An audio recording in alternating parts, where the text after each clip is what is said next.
Chapter 11 of the BFG, Journey to Dream Country. After the mad frobscottle party was over, Sophie settled herself again on top of the enormous table. "You is feeling better now?" asked the big friendly giant. "Much better, thank you," Sophie said. "Whenever I is getting a bit scrotty," the BFG said, "a few gollops of the frobscottle is always making me feel hopscotchy again." "I must say, it is quite an experience," Sophie said. "It's a rat's twizzler," the BFG said. "It's gloriumptious." He turned away and strode across the cave and picked up his dream-catching net. "I is galloping off now," he said, "to catch some more of the whoopsie whiffling dreams for my collection. I is doing this every day without missing. Is you wishing to come with me?" "Not me, thank you very much," Sophie said. "Not with those other giants lurking around." "I am smuggling you very cosy into my pocket because of the waistcoat," the BFG said. "Then no one is seeing you." Before Sophie could protest, he had picked her up off the table and popped her into the waistcoat pocket. There was plenty of room in there. "Is you wishing for a little hole to peep out from?" he asked her. "There is one here already," she said. She had found a small hole in his pocket. When he put one eye close to it, he could see her very well indeed.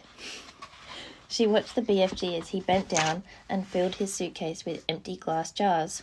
He closed the lid, picked up the suitcase in one hand, took the pole with the net in the other, and marched towards the entrance of the cave. As soon as he was outside, the BFG set off across the great hot yellow wasteland, where the blue rocks lay and the dead trees stood, and where all of the other giants were skulking about. Sophie, squatting low on her heels in the pocket of the leather waistcoat, had one eye glued to the little hole. She saw the group of enormous giants about 300 yards ahead. "Hold your breaths," the BFG whispered down to her. "Cross your fingers, here we go. We is going right past all these other giants. Is you seeing that whopping great one, the one nearest to us? I see him," Sophie whispered back, quivering. "That is the horriblest of them all, and the biggest of them all. He is called the flesh-lump-eating giant." "I don't want to hear about him," Sophie said. "He is 54 feet high," the BFG said softly as he jogged along, "and he is swallowing human beings like they is sugar lumps, 2 or 3 at a time." "You are making me nervous," Sophie said. "I is nervous myself," the BFG whispered. "I always get as jumpsy as a jog hopper when the flesh-lump-eating giant is around." "Keep away from him," Sophie pleaded. "Not possible," the BFG answered. "He is galloping easily 2 times as quicksy as me." "Shall we turn back?" Sophie said. "Turning back is worse," the BFG said. "If they see me running away, they is all giving chase and throwing rocks." "They would never eat you, though, would they?" Sophie asked. "Giants is never guzzling other giants," the BFG said. "They is fighting and squarreling a lot with each other, but never guzzling. Human beings is a lot more tasty to them." The giants had already spotted the BFG, and all heads were turned, watching him as he jogged forward. He was aiming to pass well to the right of the group. Through her little peephole, Sophie saw the flesh-lump-eating giant moving over to intercept them. He didn't hurry. He just lopped over casually to a point where the BFG would have to pass. The others lopped after him. Sophie counted 9 of them altogether, and she recognized the blood bottler in the middle of them. They were bored. They had nothing to do until nightfall. There was an air of menace about them as they loped slowly towards the plain with long lolloping strides, heading for the BFG. "Here comes the runty one," boomed the flesh lump eater. "Ha ha, the runty one. Here, where is your splatch-winkling way into such a hefty hurry?" He shot out an enormous arm and grabbed the BFG by the hair. The BFG didn't struggle. He simply stopped and stood quiet and still and said, "Be so kind as to be letting go of my hair, Flesh Lump Eater." The Flesh Lump Eater released him and stepped back at a pace. The other giants stood around, waiting for the fun to start. "Now then, you little gob-swiffler," boomed the Flesh Lump Eater. "We is all wanting to know where you was galloping off to every day in the daytime. Nobody ought to be galloping off anywhere until it is getting dark. The human beings could easily be spotting you and starting a giant hunt, and we is not wanting that to happen, is we not?" We is not, shouted the other giants. Go back to your cave, runty one. I is not galloping to any human being country, the BFG said. I is going other places. I is thinking, said the flesh lump eater, that you is catching human beings and keeping them as pets. Right you is, said the blood bottler. Just now I is hearing him chittering away to one of them in his cave. You is welcome to go and search my cave from frack to bunt, the BFG answered, but you can go looking into every crook and nanny. There is no human beans or stringy beans or runner beans or jelly beans or any other beans in there. Sophie crouched still as a mouse inside the BFG's pocket. She'd hardly dared to breathe. She was terrified she might sneeze. The slightest sound or movement would give her away. Through the tiny peephole she watched the giants clustering around the poor BFG. How revolting they were. All of them had piggy little eyes and enormous mouths with thick sausage lips. When the flesh lump eater was speaking, she got a glimpse of his tongue. It was jet black, like a slab of black steak. Every one of them was more than twice as tall as the BFG. Suddenly, the flesh lump eater shot out 2 enormous hands and grabbed the BFG around the waist. He tossed him high in the air and shouted, "Catch him, man-hugger!" The man-hugger caught him. The other giants spread out quickly in a large circle, each giant about 20 yards from his neighbour, preparing for the game they were going to play. Now the man-hugger threw the BFG high and far, shouting, "Catch him, bone cruncher!" And the bone cruncher ran forward and caught the tumbling BFG and immediately swung him up again. "Catch him, child chewer!" he shouted, and so went on. The giants were playing ball with the BFG, vying with each other to see who could throw him the highest. Sophie dug her nails into the sides of the pocket, trying to prevent herself from tumbling out when she was upside down. She felt as though she were in a barrel going over Niagara Falls, and all the time there were fearful danger of the giants that would fail to catch the BFG and she would go crashing into the ground. "Catch him, meat dripper! Catch him, gizzard gulper! Catch him, maid masher! Catch him, blood bottler! Catch him, catch him, catch him!" In the end, they got bored with this game, and they dumped the poor BFG on the ground. He was dazed and shattered. They gave him a few kicks and shouted, "Run, you little run! Let us be seeing how fast you is galloping!" The BFG ran. What else could he do? The giants picked up rocks and hurled them after him. He managed to dodge them. "Ruddy little runt," they shouted. "Trudgy little twit, shrivelly little shrimp, mucky little midget, squiggly little squib, grogly little grub."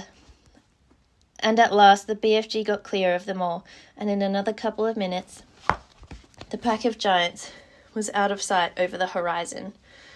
Sophie popped her head up from the pocket. "I didn't like that," she said. "Phew," said the BFG. "Few and far between. They is in a nasty crotching mood today, was they not? I is sorry you was having such a whirlgig time." "No worse than you," Sophie said. "Would they ever really hurt you?" "I isn't ever trusting them," the BFG said. "How do they actually catch humans they eat?" Sophie said. "They usually is just sticking an arm through the bedroom window and snitching them from their beds," the BFG said. "Like you did to me." "Ah, but I isn't eating you," the BFG said. How else do they catch them?" Sophie said. "Sometimes," the BFG said, "they is swimming in from the sea like fisheries, with only their heads showing above the water, and then comes out a big hairy hand and grabbles someone off the beach." "Children as well?" "Often chidlers," the BFG said. "Little chidlers who is building sandcastles on the beach. That is who the swimmeling ones are after. Little chidlers is not so tough to eat as an old grandmama. So says the child-chewing giant." As they talked, the BFG was galloping fast over the land. Sophie was standing right up in his waistcoat pocket now and holding onto the edge with both hands. Her head and shoulders were in the open, and the wind was blowing in her hair. "How else do they catch people?" she asked. "All of them is having their own special ways of catching human beings," the BFG said. "The meat-dripping giant is preferring to pretend he is a big tree growing in the park. He is standing in the park in the dusky evening, and he is holding great branches over his head. And there he is waiting until some happy families is coming to have a picnic under the spreading tree. The meat-dripping giant is watching them as they lay out their little picnic, but in the end, it is the meat dripper who is having the picnic. That is too awful, Sophie cried. The gizzard-gulping giant is a city lover, the BFG went on. The gizzard-gulper is lying high up between the roofs of the houses in the big cities. He is lying there snuggy as a sniggler and watching human beings walking the street below, and when he sees one that looks like it has a whopping good flavour, he grabs it. He is simply reaching down and snitching it off the street like a monkey taking a nut. He says it is nice to be able to pick and choose what you is having for supper. He says it's like choosing from a menu.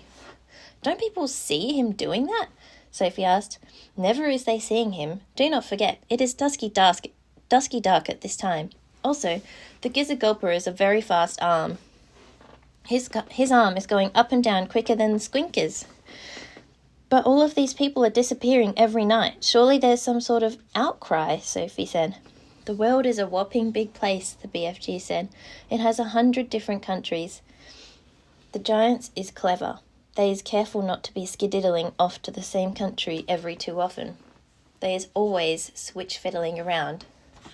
Even so, Sophie said, do not forget, the BFG said, that human beings is disappearing everywhere all the time without giants is guzzling them up.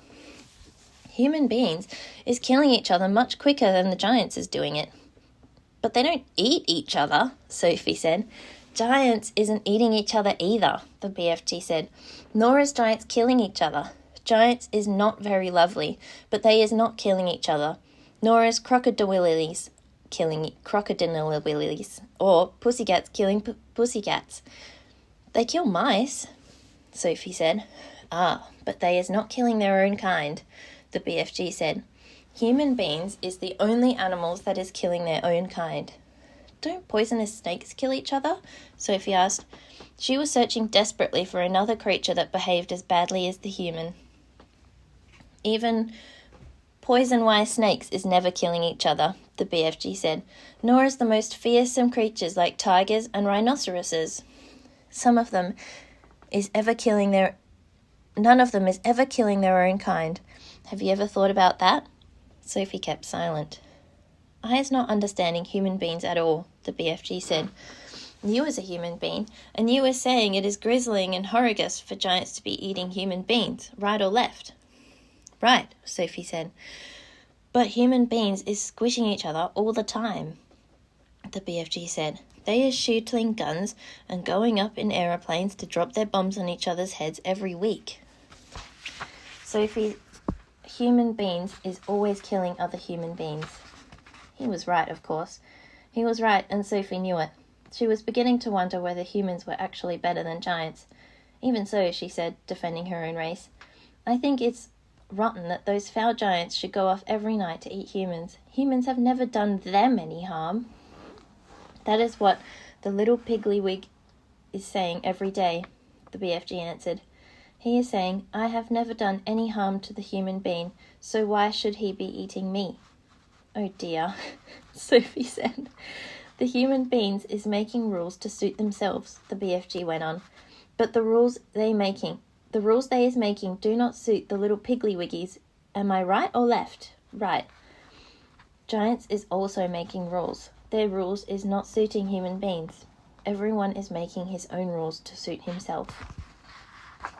But you don't like it that those beastly giants are eating humans every night, do you? Sophie asked. I do not, the BFG answered firmly. But one right is not making two lefts. Is you quite cosy down there in my pocket? I'm fine, Sophie asked. Then suddenly, once again, the BFG went into that magical top gear of his. He began hurtling forward with phenomenal leaps. His speed was unbelievable. The landscape became blurred, and again Sophie had to duck down out of the whistling gale to save her head from being blown off her shoulders. She crouched in the pocket and listened to the wind screaming past. It came knifing in through the tiny peephole in the pocket and whooshed her around like a hurricane. But in this time, the BFG didn't stay in top gear for long. It seemed as though he had some barrier to cross, a vast mountain perhaps, or an ocean or a great desert.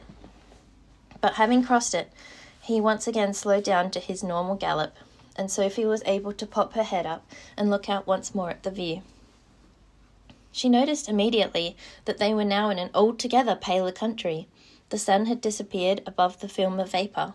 The air was becoming cooler every minute, and the land was flat and treeless, and there seemed to be no colour in it at all. Every minute the mist became thicker, the air became colder still, and everything became paler and paler until there was nothing but grey and white all around them.